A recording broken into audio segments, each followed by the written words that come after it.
recorded. ठीक है. Hello everyone, you are watching क्या इंग्लिश. सो गाइस, क्या इंग्लिश में अब तक आपने बहुत कुछ सीखा है, बहुत कुछ अच्छी चीज़ें सीखी हैं, आपने इंटरव्यू स्किल्स भी सीखी हैं. बट आज मैं आपको कुछ इंग्लिश से रिलेटेड सिखाने वाली हूँ, क्योंकि मुझे पता लग रहा है कि कुछ बच्चे काफ़ी कंफ्यूज हो रहे हैं कि भाई मैम एक्टिव पैसिव कैसे करेंगे.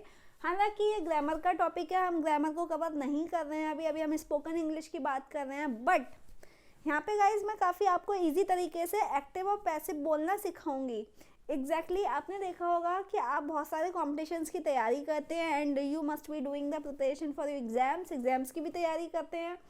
तो हमें सबसे ज़्यादा प्रॉब्लम होती है हम कैसे एक्टिव को पैसिव में चेंज करें और पैसिव को एक्टिव में चेंज करें.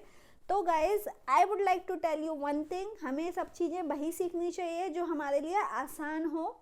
हमें वही रूल और रेगुलेशन सीखने चाहिए जो हमारे लिए आसान हो. आज मैं कुछ आपको इसके रूल्स और रेगुलेशन सिखाने वाली हूँ.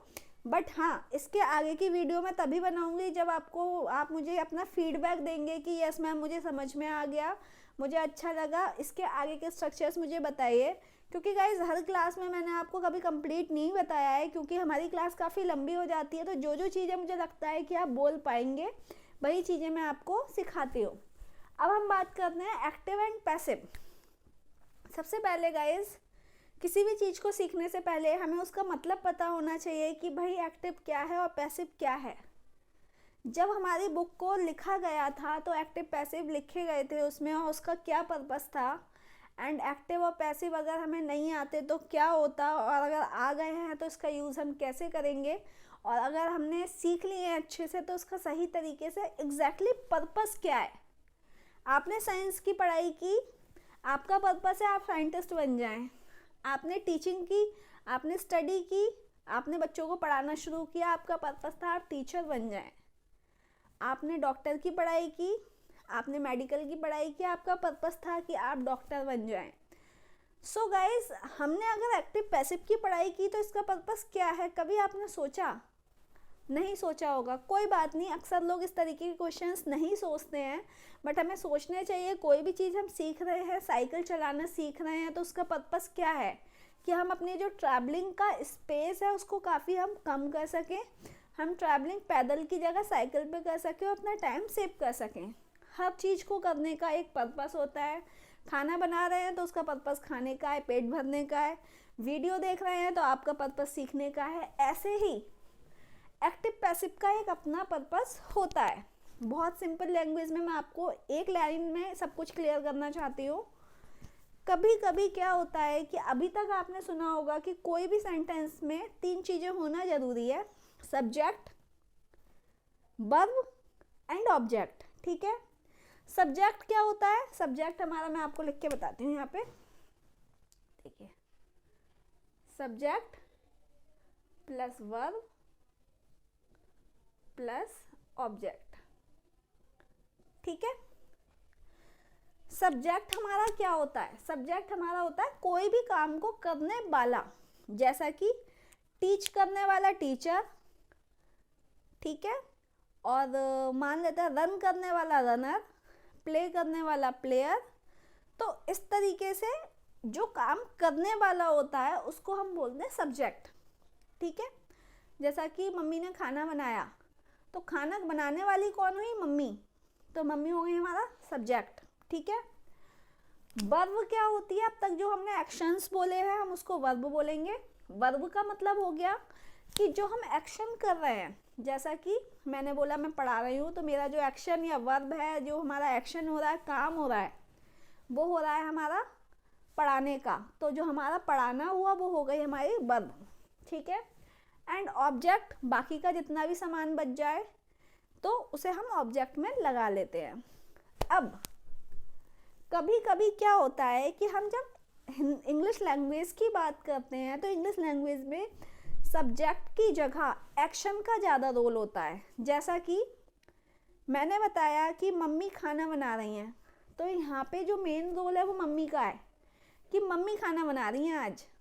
मम्मा, वहाँ पे जो आपको स्पेशलिटी दिखाई दे रही है वो वहाँ पे मम्मी की दिखाई दे रही है. ठीक है, कि मम्मी खाना बना रही हैं. बट अगर मान लेते हैं आप कभी अपने फ्रेंड को इनवाइट कर रहे हैं और आप इनवाइट करते करते आपका फ्रेंड जाने वाला होता है, वो आपके घर पे आया और उसने अपना काम निपटाया और वही जाने लग जाता, तो आप उससे कहते हैं रुक जा, खाना खा के जाइयो, खाना बन रहा है। तो इस सेंटेंस में जो मेन हमारा पर्पस है, जो हमारा मेन फोकस है, वो इस पर नहीं है कि खाना कौन बना रहा है। जो हमारा मेन पर्पस है वो है कि क्या काम हो रहा है, मतलब खाना बन रहा है। तो वहाँ पे कभी कभी क्या होता है कि हमें सब्जेक्ट को मान्यता देनी होती है और कभी कभी हमें वर्ब को मान्यता देनी होती है। कभी कभी हमने मम्मी के लिए बात बोला कि स्पेशली आज मम्मी खाना बना रही हैं, और कभी कभी हमें बोलना होता है कि भाई खाना बन रहा है, खा के जाना। जो मेन काम हो रहा है खाना बनने का हो रहा है। तो गाइस बहुत ही सिंपल लैंग्वेज में ऐसे ही हम एक्टिव पैसिव की बात करते हैं, ठीक है। आपको मैंने एक रूल सिखाया था कि भाई अगर हम अभी अभी की बात करेंगे तो I am action plus ING हो जाता है, और हमने उसका ही यूज़ यहाँ पे किया है। मैंने कहा कि भाई मैं चाय बना रही हूँ, मैं किचन में हूँ, आपने बोला कि मैम आप क्या कर रहे हो, तो मैंने बोला मैं चाय बना रही हूँ, आई एम प्रिपेयरिंग टी, ठीक है। ये तो हमारा हो गया एक्टिव। अब हम इसको पैसिव में कैसे चेंज करेंगे? तो गाइज पैसिव में अगर हम बात करेंगे तो मैं ये बोलूँगी कि चाय बन रही है। यहाँ पे मैंने एक्शन को फोकस किया है कि भाई चाय बन रही है, कोई ना कोई बना रहा है, जो भी बना रहा है, मैं बना रही हूँ, दीदी बना रही है, भाई बना रहा है, या मेरी मम्मा बना रही है, पापा बना रही है, डजंट मैटर टू यू, उससे कोई फ़र्क नहीं पड़ता। बट अभी एक्शन क्या हो रहा है, वो हो रहा है चाय बनने का। तो मैं बोलूँगी टी इज़। हमेशा ध्यान रखिएगा जब भी हम कोई भी पैसिव वॉइस में बोलेंगे, अभी अभी के लिए, काम अभी हो रहा है और हमें उसको पैसिव वॉइस में बोलना है। वापस बोलती हूँ, काम अभी हो रहा है और पैसिव वॉइस में हो रहा है, तो वहाँ पे हमें लगाना होता है बीइंग, और लगानी होती है एक्शन की थर्ड फॉर्म, ठीक है। अब हम इसको प्रैक्टिकल लैंग्वेज में, अभी आपने रूल समझ लिया कि वहाँ पे क्या होगा, हमारा मेन जो चीज़ है चाय बन रही है, टी इज़ बीइंग प्रिपेयर्ड। अब हम इसे प्रैक्टिकल लैंग्वेज में देखते हैं कि हम इसको कैसे बोलेंगे। मैंने बोला मैं कपड़े धो रही हूँ, तो मैं बोलूँगी I am washing the clothes. अब मुझे बोलना है कपड़े धुल रहे हैं, clothes are being washed, third form लगाई है मैंने बोला कि मैं व्हाट्सएप यूज़ कर रही हूँ, आई एम यूजिंग व्हाट्सएप।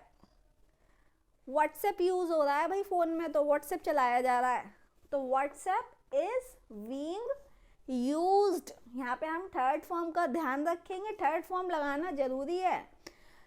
ध्यान रखिएगा कि अभी अभी की बात करेंगे तो हमारा रूल ऊपर ये होना चाहिए, और नीचे अगर ये वाला रूल है तो अगर हम उसको पैसिव वॉइस में बनाएंगे तो हमारा रूल लगेगा ये, ठीक है।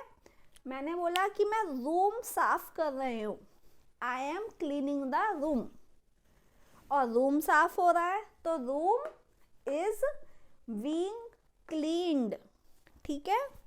मैं कंप्यूटर चला रही हूँ, I M operating computer. Passive voice में होगा कंप्यूटर इज बीइंग ऑपरेटेड, ठीक है। मैंने बोला कि मैं क्रिकेट खेल रही हूँ, मेरे हाथ में बल्ला है और मैं क्रिकेट खेल रही हूँ, तो आई एम प्लेइंग क्रिकेट। अब मुझे बोलना है क्रिकेट खेला जा रहा है, क्रिकेट इज बीइंग प्लेड, ठीक है।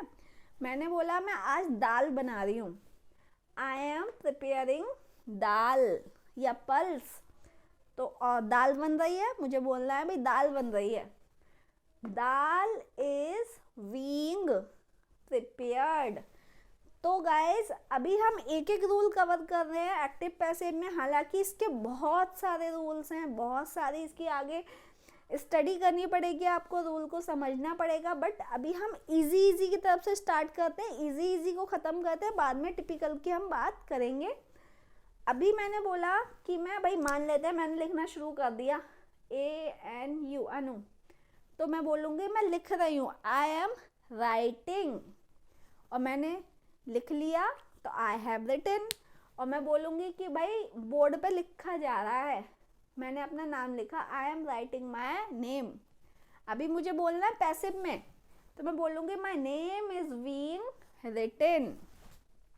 मैं पानी भर रही हूँ, I am filling the water. पानी भरा जा रहा है, वाटर इज बीइंग फिल्ड। मैंने बोला कि मैं दाल चावल बना रही हूँ, आई एम प्रिपेयरिंग दाल चावल। दाल चावल बन रहे हैं, दाल चावल इज बीइंग प्रिपेयर्ड। ठीक है। मैं सीरियल देख रही हूँ, I am watching serial. Active हो गया, पैसिव हो गया, सीरियल इज बीइंग वॉच्ड। अब हम थोड़ी सी हिंदी की प्रैक्टिस करते हैं। कभी कभी हम आते हैं और मम्मी से कहते हैं मम्मी क्या बन रहा है, तो मम्मी ये नहीं कहती हैं कि मैं बना रही हूँ, तो कहती हैं कटहल बन रहा है, खाना तो खा लियो वरना मत खाइयो, कटहल बन रहा है। तो मम्मी बोलेंगी कटहल इज बीइंग प्रिपेयर्ड। ठीक है। आपने बोला मम्मी क्या कर रही हो, तो मम्मी कहेंगे कपड़े धुल रहे हैं, अभी रुक जा, अभी 1 घंटे बाद बात करिए, अभी कपड़े धुल रहे हैं। तो वो कहेंगे क्लोथ्स आर बीइंग वॉश्ड। ठीक है। कभी कभी हमें गाइस पैसिव में भी बोलना पड़ता है, हमें एक्टिव में भी बोलना पड़ता है। डिपेंड आप पे करता है कि आप इस स्ट्रक्चर को बोलने में यूज़ करोगे। मैंने आपको बोला कि भाई दूध उबल रहा है, अब मैंने आपको ये तो नहीं बोला कि मम्मी दूध उबाल रही हैं। अभी मुझे बोलना है कि दूध बाहर उबल रहा है अभी किचन में, तो मैं बोलूँगी मिल्क इज बीइंग बॉइल्ड। अब उसको कोई भी उबाल रहा हो, क्या फ़र्क पड़ता है। जब हमें लगता हो कि एक्शन इम्पॉर्टेंट है सब्जेक्ट से ज़्यादा, तो हम पैसिव में उसका यूज़ करेंगे। तो गाइज आपको ये समझना है कि आपको इसका कहाँ कहाँ कैसे कैसे यूज़ करना है। अभी एक चीज़ और इसका एक्सेप्शन है, कंडीशन अप्लाइड में यहाँ पे स्टार लगा देती हूँ। बहुत सारे स्टूडेंट्स ने इसको एज ए सेंटेंस सीखा होगा कि भाई अगर हमारा प्रेजेंट कंटिन्यूअस में सेंटेंस है तो उसमें हम बीइंग प्लस थर्ड फॉर्म का यूज़ करेंगे। तो गाइज वो भी सही होगा, बट यहाँ पे मैंने आपको पहले भी बताया था कि हमारी वीडियोस में आपको स्पोकन इंग्लिश मिलेगी जो आप इंग्लिश बोलते हैं। ग्रामर को 12th लेवल की ग्रामर को, 10th लेवल की ग्रामर को, ग्रेजुएशन लेवल की ग्रामर को भी कवर करेंगे, बट आने वाली क्लासेस में। अभी आप अपना बेसिक क्लियर करिए, आने वाली क्लासेस में हम अपना जो मेन और एडवांस लेवल है हम उसको भी कवर करेंगे। तो अभी आपको पैसिव वॉइस में 20 सेंटेंसेस बोलने हैं। मैं आपको एग्जांपल दे देती हूँ। अभी की हमें बात करनी है। जैसे मैंने बोला कि भाई मैं गाने सुन रही हूँ, कानों में ईयरफोन लग रहा है, गाने सुन रही हूँ, तो मैं बोलूँगी I am listening to songs. अब मुझे इसको पैसिव में बोलना है, तो मैं बोलूँगी सॉन्ग्स आर बीइंग लिसन्ड। फिर मेरे हाथ में फ़ोन है और मैं बोल रही हूँ कि भाई मैं फ़ोन चला रही हूँ, I M operating the phone. और मुझे पैसिव में बोलना होगा तो फ़ोन इज़ बीइंग ऑपरेटेड। मेरे हाथ में चायदान है और मैं चाय बना रही हूँ, मैं बोलूँगी आई एम प्रिपेयरिंग टी। और मुझे पैसिव में बोलना है तो टी इज़ बीइंग प्रिपेयर्ड। तो गाइज आज आपको ये फ़ायदा हुआ कि आपको इसकी हिंदी पता लग गई, जो अब तक नहीं पता थी कि एक्टिव का मतलब क्या होता है, पैसिव का मतलब क्या होता है। एक तो तरीका है कि आप सीधे कान पकड़ लो, और एक तरीका है घूम के हाथ घुमा के कान पकड़ो। तो हमारा एक तो ये सीधे पकड़ने का तरीका हो गया एक्टिव, और घुमा के हाथ पकड़ने का मतलब हो गया पैसिव। तो हमें दोनों ही तरीके आने चाहिए कि हमारा एक्टिव तरीका क्या होगा, पैसिव तरीका क्या होगा। अगर हम इस रास्ते से जाएंगे तो क्या होगा, और इस रास्ते से जाएंगे तो क्या होगा। दोनों का मतलब एक ही होता है, दोनों का रास्ता एक ही जगह ना जाकर निकलेगा, दोनों के सेंटेंस के मतलब एक ही होते हैं, बट दोनों के तरीके अलग अलग होते हैं। तो guys always remember we have to speak sometimes active sometimes passive. So आने वाली क्लासेस में मैंने यहाँ पे ऑलरेडी नोट की हुई हैं, हम ये वाला स्ट्रक्चर भी सीखेंगे। अभी हमने अभी का प्रेजेंट का स्ट्रक्चर सीखा है, जो काम अभी हम कर रहे हैं उसको हम पैसिव में कैसे बोलेंगे। अगर आपको अभी कोई कन्फ्यूज़न है तो आप कमेंट बॉक्स में लिख सकते हैं, एंड आप कभी भी कमेंट बॉक्स में लिखेंगे I will try to respond you. मैं आपको कोशिश करूँगी कि मैं रिस्पॉन्ड कर पाऊँ। एंड हम आने वाली क्लासेस में गेट, हैड एंड डिड की भी क्लासेस बनाएंगे। बहुत सारे बच्चों ने इस पर भी कमेंट किया हुआ है कि मैम आप इसकी क्लास बनाइए। जैसे जैसे टाइम मिलता जाएगा उस पर हम काम करते जाएंगे। इसके अलावा आपको कोई ऐसा स्ट्रक्चर सीखना है जिसमें आपको थोड़ी प्रॉब्लम हो रही हो, डिफ़िकल्टी हो रही हो, तो आप मुझे बता सकते हैं। I will try to cover that too. ठीक है। So guys, I have to say bye to you again. I'll be meeting you tomorrow with something new, with new structure, with new class. So thank you so much. कितनी हो गई, कितनी देर की हो गई?